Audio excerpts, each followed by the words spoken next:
Bonjour et bienvenue à tous sur la chaîne Golden Boy et donc on se retrouve aujourd'hui pour un nouveau concept que je vais lancer qui s'appelle la Golden Leçon. Tout simplement, j'espère que le générique vous a plu. Bon, c'est un petit truc fait à la vite, mais moi il me faisait bien rire.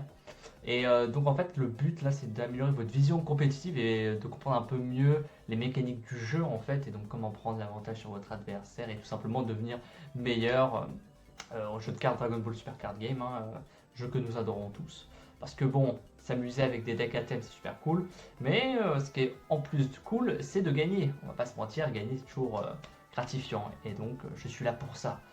Donc là, on va attaquer une notion assez populaire dans tous les jeux de cartes à jouer. Donc ça s'appelle le card advantage. Donc on a piqué évidemment le mot à nos chers compatriotes anglais. C'est vraiment tout le lexique des jeux de cartes en fait compétitifs viennent de l'anglais. Et donc voilà, la notion de card advantage, c'est ce qu'on va voir dans cet épisode. Alors, le card advantage, je vais vous donner un peu ma définition personnelle. Donc, voilà, le card advantage, on l'appelle souvent le CA en fait en termes d'acronyme. Donc en fait, c'est le nombre de cartes que vous allez avoir accès lorsque vous allez commencer votre tour. Donc en fait, ça va comporter le nombre de cartes en main et le nombre de cartes sur votre terrain. Donc en fait, les cartes que vous avez en main, vous pouvez les jouer, donc attaquer ou alors comboter, etc. Et les cartes sur votre terrain vont pouvoir attaquer. Donc globalement, votre nombre total de cartes à votre disposition, à un moment donné dans la game, ce sera votre nombre de cartes en main et votre nombre de cartes sur le terrain. Donc à ça, on peut ajouter une mini notion, on va dire. C'est également votre nombre de points de vie. Parce qu'au final, vos points de vie, c'est des cartes qui vont venir en main. Par de là, les mécaniques du jeu Dragon Ball. Quand on vous inflige un dégât, la carte vient en main. Donc forcément, si vous avez 8 PV et que l'adversaire en a 7, mais que vous avez tous les deux 6 cartes en main, bah en fait, quand votre adversaire va vous attaquer, il va vous infliger un dégât, donc le dégât viendra en main. Donc en fait, vous allez tous les deux, enfin, vous allez vous passer à cette carte en main, et votre adversaire, quant à lui, est à 6. Donc vous serez tous les deux au même nombre de PV, donc 7 et 7, mais lui sera à 6 cartes en main, et tandis que vous serez à 7. Donc dans ce sens-là, on peut presque dire que le nombre de points de vie participe également à votre card advantage total.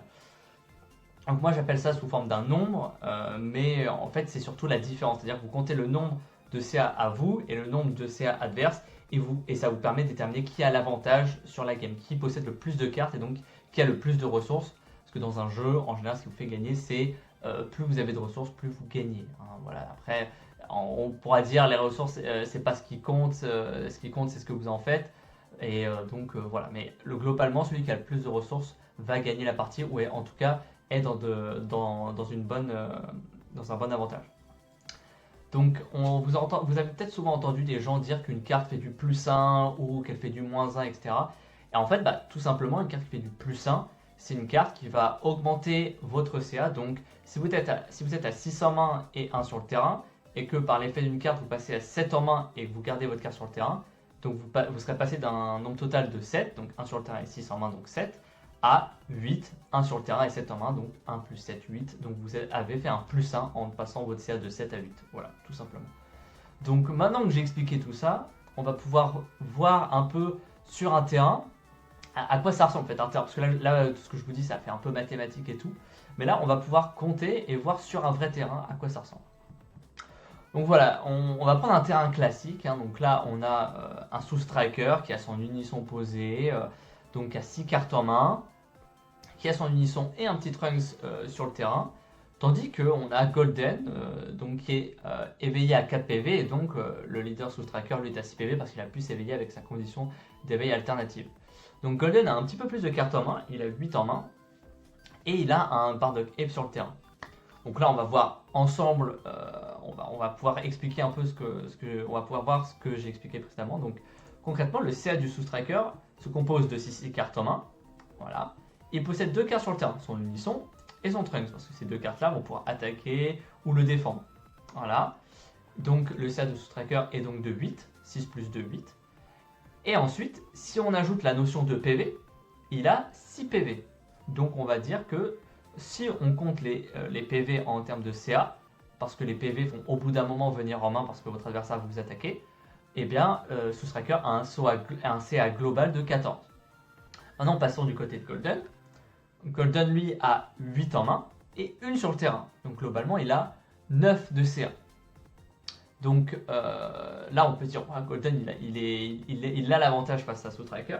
Mais du coup, si on rajoute cette notion de PV, Golden est à 4 PV. Et donc, si vous faites le CA du terrain et de la main 9 plus les 4 PV, ça vous fait 13. Et donc, on pourrait voir en ajoutant les PV et chez les deux parties que Striker a un CA plus élevé que Golden. Donc, en comptant les PV.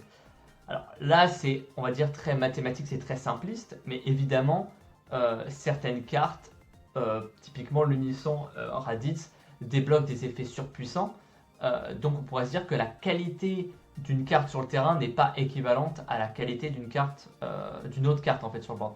C'est-à-dire que le Trunks vaut moins qu'un Raditz, étant donné que le Trunks se fera tuer plus facilement, il ne bloque pas, et en fait voilà, Raditz il va devoir encaisser 2 attaques, il va vous défendre, et il va vous faire piocher des cartes. Donc là on va dire que ça ne prend pas en compte en fait les effets des cartes. Et donc là j'explique vraiment la notion basique de CA. Et donc voilà, donc par la suite on verra dans d'autres épisodes, on va dire un peu, c'est à ça aussi qu'on différencie une bonne carte et une mauvaise carte. Donc ça on verra dans des prochains épisodes. Et donc voilà, ce sera des épisodes plutôt courts et en fait, comme ça permet d'enchaîner et d'avoir un format très restreint pour que vous compreniez mieux. Merci à tous d'avoir suivi cette vidéo et puis n'hésitez pas à commenter, à débattre si jamais vous n'êtes pas d'accord avec cette notion. Mais en tout cas, j'espère que ça va vous aider en fait à mieux comprendre ce qu'est la notion d'avantage, quand est-ce qu'il faut taper dans les PV ou pas, même si on en reparlera dans de futures vidéos. Bon bah moi je vous laisse et puis bonne soirée.